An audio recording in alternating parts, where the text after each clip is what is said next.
You know that feeling, right? The more you push for something, the further away it seems to get.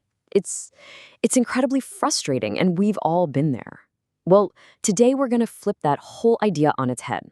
We're diving into Law 8, which isn't about chasing what you want, but about the subtle, powerful art of making it come to you. So, why does that happen? Why does chasing something push it away? It's this weird paradox, isn't it? The more aggressive you are, the more whatever you're after just backs away. And look, this isn't just in your head, it's a real dynamic of power. Think about it. When you're the one doing all the chasing, you're basically screaming neediness. You're constantly reacting, you're always on the back foot, you're burning through all your energy, and worst of all, you're handing all the control over to them. Okay, so here's the big insight. True power isn't about being better at playing someone else's game. No way. It's about getting them to abandon their game completely and start playing yours. When you can lure them onto your home turf, and that could be a physical place or even just the psychological state, you're the one setting the rules. You call the shots. You're not just a piece on the chessboard anymore. You're the one moving the pieces. You hold all the cards. All right, to really see how this works in the real world, let's look at one of the most dramatic moments in all of history. We're talking about Napoleon Bonaparte's final fatal gamble. This story is an absolutely perfect example of how a move that looks brilliant on the surface can actually be the last step you take right into a trap. So picture this. It's 1814. All the big shots of Europe are in Vienna, basically dividing up what's left of Napoleon's massive empire. And Napoleon himself, the guy who basically owned the continent, he's stuck in exile on this tiny little island called Elba. To pretty much everyone, it looks like the game is over. The great danger is gone. The monster is finally in a cage. What's so fascinating here is the difference in attitude. You've got all of Europe popping champagne corks, arguing over who gets what piece of the pie. Meanwhile, Napoleon is just stewing on his island. He's humiliated, he's anxious, he's absolutely desperate for a comeback. But back in Vienna, there's one guy who is completely calm, almost unnervingly so. It's his former minister, the incredibly cunning Talleyrand. And Talleyrand gets something that nobody else does. A caged animal is never more dangerous than when it thinks it sees an open door. And then the unthinkable happens. Napoleon escapes. He gets off the island with just 1,000 guys. And his return to France is just epic. I mean, the soldiers they send to stop him end up joining him. He marches right back into Paris, and the people treat him like a hero. He takes back his throne without a single shot being fired. From the outside, it looks like an incredible power move, a total masterstroke. But just 100 days later, it all ends in disaster for him at the Battle of Waterloo. And this is where the real story begins. Because you have to ask yourself, what if that bold escape, that move that looked so brilliant, what if it wasn't his move at all? What if he was just reacting? What if he was taking a piece of bait and walking straight into a trap? Okay, so here's the secret. The absolutely brilliant deception. Talleyrand and the others, they never really planned on keeping Napoleon locked up.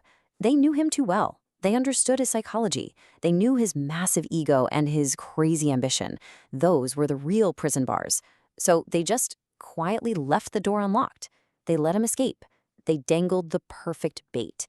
They weren't just luring a man out of exile. They were luring his ego onto a battlefield where they had all the advantages, where all of Europe was united and waiting to crush him for good.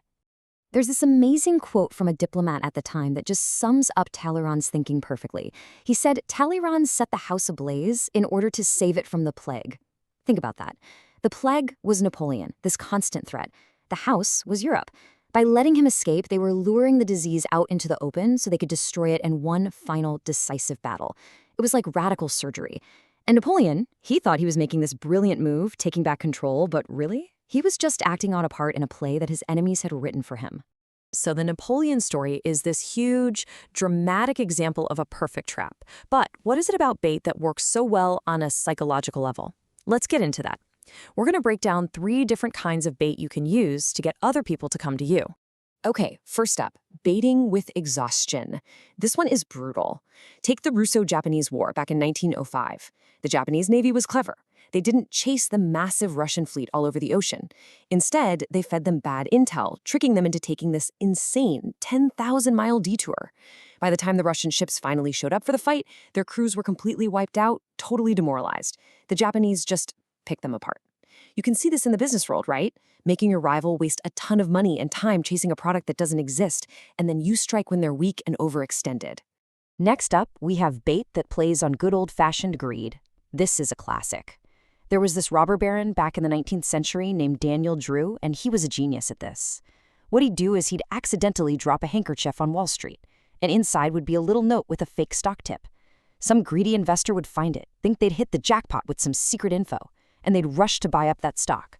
Of course, this drove the price way up, which was perfect for Daniel Drew, who was secretly selling all of his shares at that inflated price. He made a fortune because people's desire for a quick buck made them completely blind. All right, and the third type of bait is maybe the most clever of all, because it works on suggestion. You've probably heard of this one. Skilled pickpockets will sometimes put up a sign in a crowded area that says, "Beware of pickpockets." Now, what's the very first thing you do when you read that? Come on, be honest. You pat your pocket, right? Just to make sure your wallet's there? Well, you've just told every pickpocket watching exactly where your valuables are. They didn't have to find you. They used your own subconscious fear to make you reveal yourself. So you see, this stuff isn't just for emperors and old-timey naval commanders. This law is super relevant to our lives today, especially when it comes to work. And I've got a fantastic story from the world of architecture that shows this perfectly.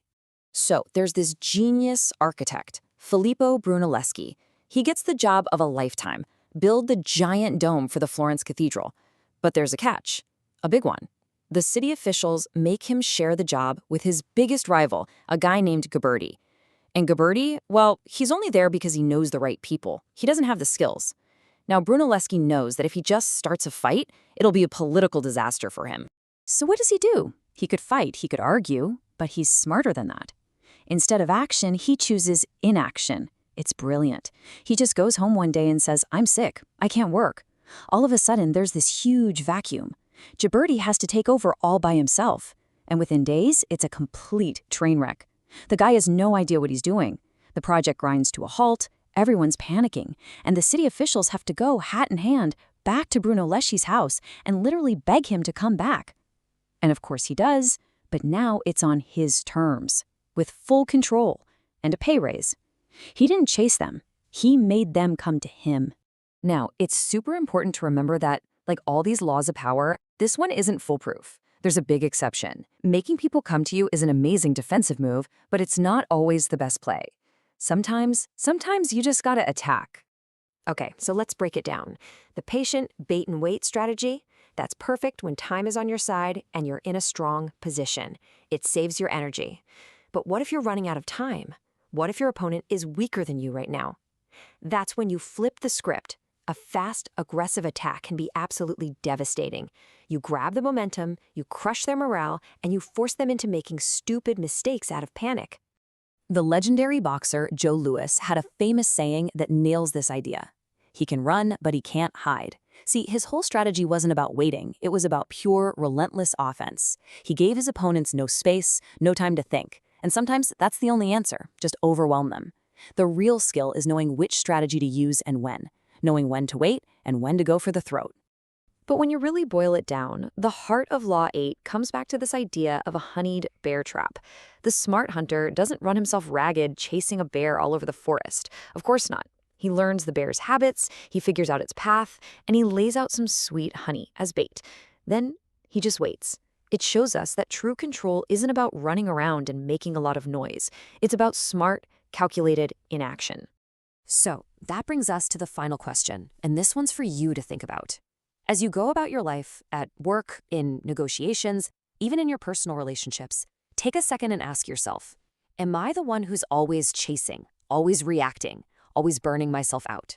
Or am I the one who's taking the time to understand the game, to lay the bait, and to patiently, powerfully make things come to me? Because how you answer that question really defines who's in control.